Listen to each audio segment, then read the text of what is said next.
This is MetaTherapy, where we talk about therapy itself.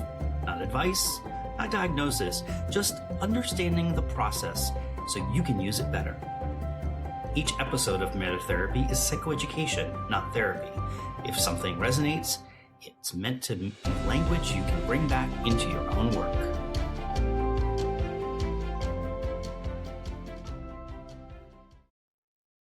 Let's go ahead and find a comfortable seat. You don't need to be cross-legged. You don't need a cushion.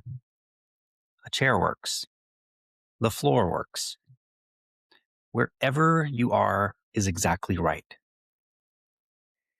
And let your hands rest wherever they land. Close your eyes if that feels okay. If not, just soften your gaze forward on the floor, maybe a few feet in front of you.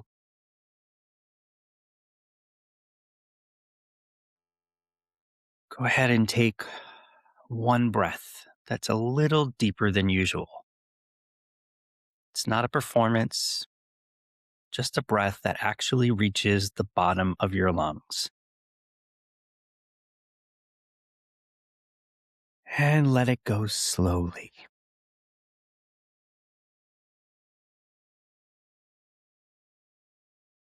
Now, notice where your body makes contact with whatever you're sitting on. The weight of your legs, the place where your back meets the chair, or where your seat meets the floor. You don't have to do anything with that sensation. Just notice it's here.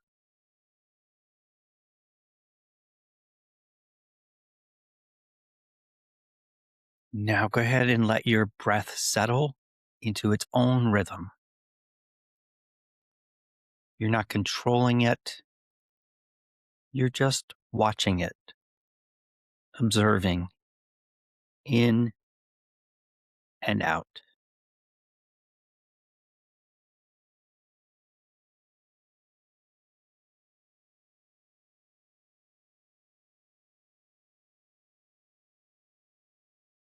Good. Now just stay here for a moment.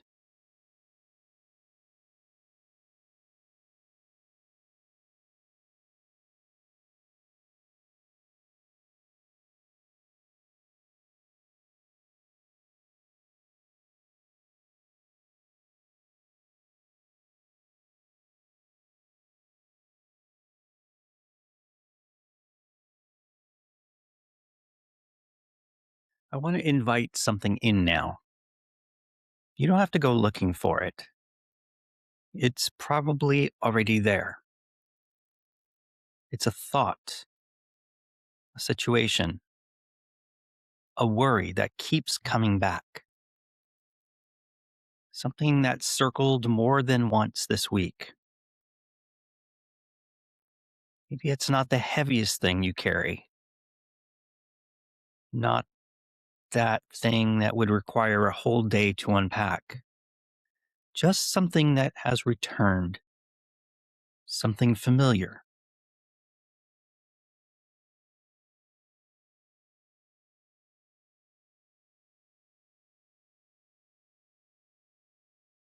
It might be something where you're like, oh, it's this again. And you get that sense that you've been here before. You've had that exact same conversation with yourself. And somehow that thought, that experience, it's made its way back into your mind, into your thinking.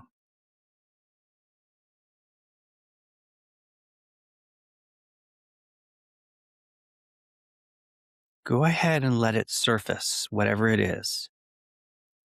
You don't have to do anything with it quite yet. Just there it is. Notice what happens in your body as it arrives. Is there a tightening somewhere? A heaviness? A kind of restlessness? Don't try to change it. Just notice.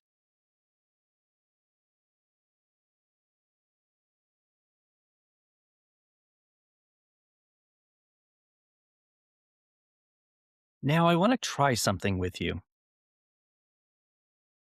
Notice what it's like inside that thought, really in it. When you're inside it, it doesn't feel like a thought, but rather it feels like a reality.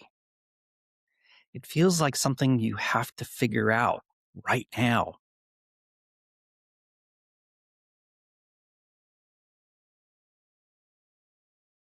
And now, without pushing it away, without trying to solve it, see if you can take back half a step, not away from it, just enough to look at it rather than looking through it.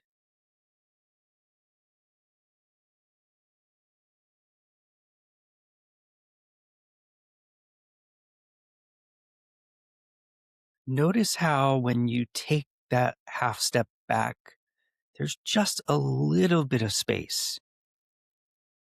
The thought is still there, but now there's also you noticing the thought.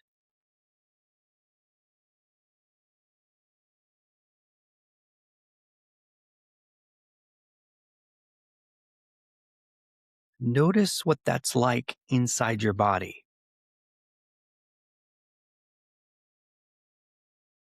Thoughts that loop, that replay the same scene without going anywhere new, they tend to have a particular quality about them.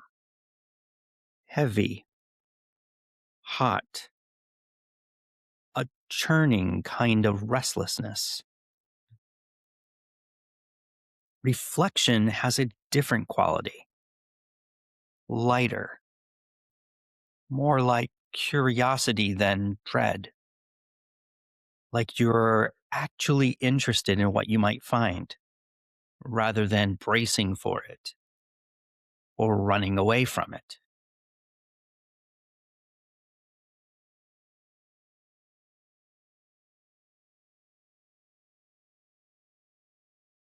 This isn't just poetic description. Research distinguishes what's called brooding, that passive, repetitive self focus, from reflective processing. Brooding keeps the stress response activated. Reflection moves something forward. The body knows the difference before the mind does. Now, I want you to just stay here for a moment.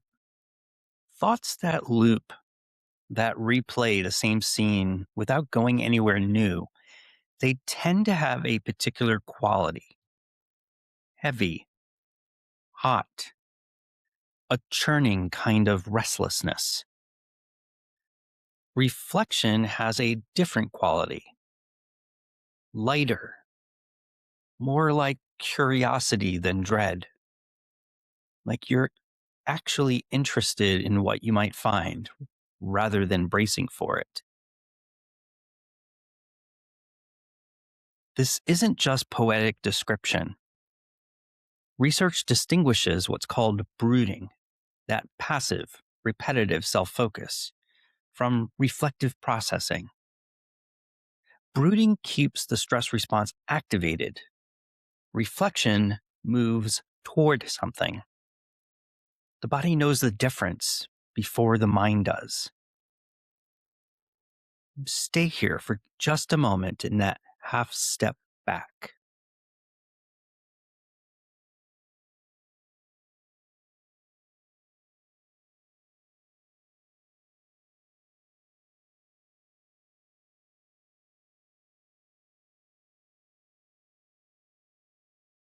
And if that thought pulls you back in, that's okay.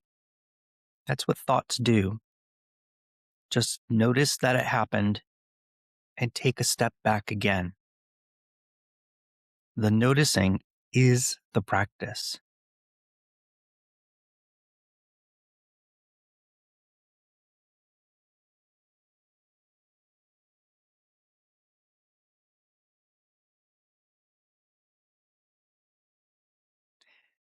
Now, from this place, this observing position, I want to offer a few questions. You don't need to answer them out loud. You don't even need to answer them clearly. Just let them land.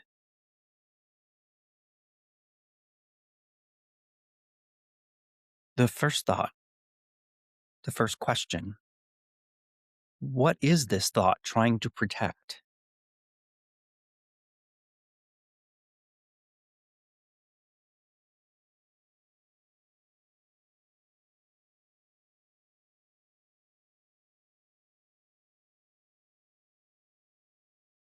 Most recurring thoughts are doing something. They return because some part of us believes that if we keep thinking about this, we'll find the thing that makes it safe or right or resolved. The loop isn't random, it has a job. So, what is it protecting you from?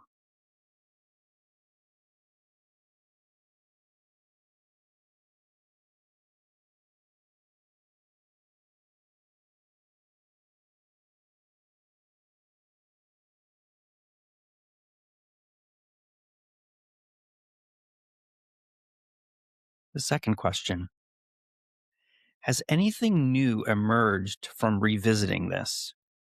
Or is this the same loop?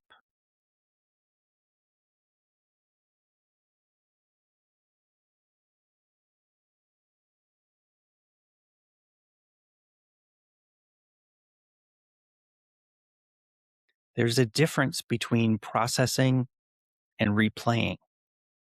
Processing moves, even slowly, even painfully.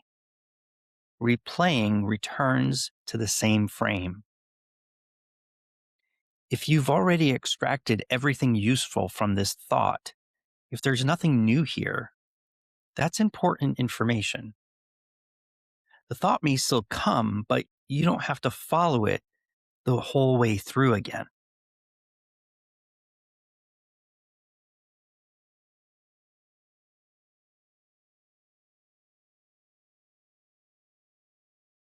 The third question: what would it mean to set this down? Not permanently, but just for right now.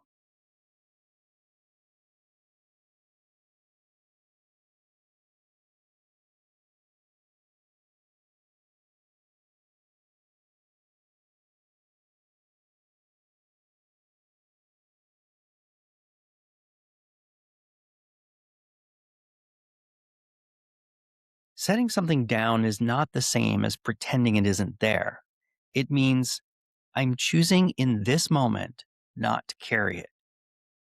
I can pick it up later if I need to, but right now, I'm putting it next to me instead of inside me.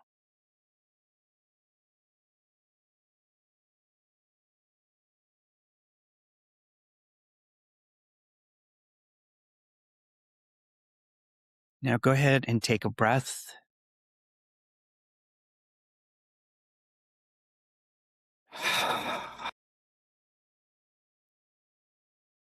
And another.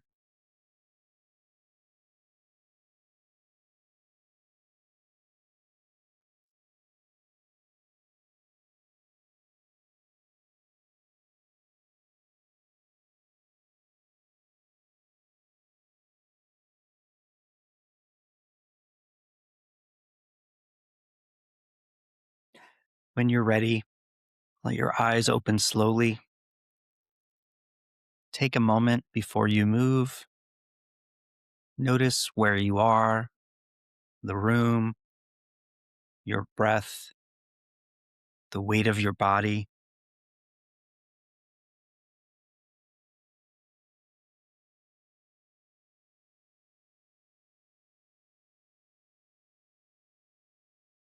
What we just practiced has a name, though I didn't use it during the meditation, and it's called decentering. Decentering is the capacity to observe your thoughts rather than be fused with them, to see a thought as a thought, a mental event, not a fact, not a demand, not a window into reality, but a process happening in your mind. It sounds simple. It is not easy. It is a skill, and like any skill, it builds with practice. This mechanism, decentering from ruminative thought, is the core active ingredient in mindfulness based cognitive therapy, or MBCT. In patients with 3 or more prior depressive episodes, NBCT reduced relapse risk by 44%. That's not a meditation app claim, that's a randomized controlled study. I want to be honest with you about what this practice is and isn't. This episode is about 15 minutes. MBCT is an 8-week structured program. What we just did builds toward the same skill, but a single session is the beginning of building, not the building itself. If you've been carrying a thought loop that's genuinely interfering with sleep, with work, with how you feel about yourself, that's worth bringing to a therapist. The practice matters, but professional support matters even more. The difference between someone who's been stuck in the same loop for 3 years and someone who's actually moving through something hard, the loop isn't about how hard the thing is. It's about whether the thinking is going somewhere. Tomorrow, on Tuesday, we're going to take this same question. Can we shift from rumination to reflection? And then ask it about technology. Specifically, we're going to ask about AI journaling apps, tools that claim to help you process your thoughts, and the uncomfortable question of whether a prompted app can actually help you cross that line, or whether it can give rumination a prettier interface. That's Therapy Tech Tuesday. Same week, different angle. So for now, just take another breath. Take care of yourself this week, and I'll see you tomorrow.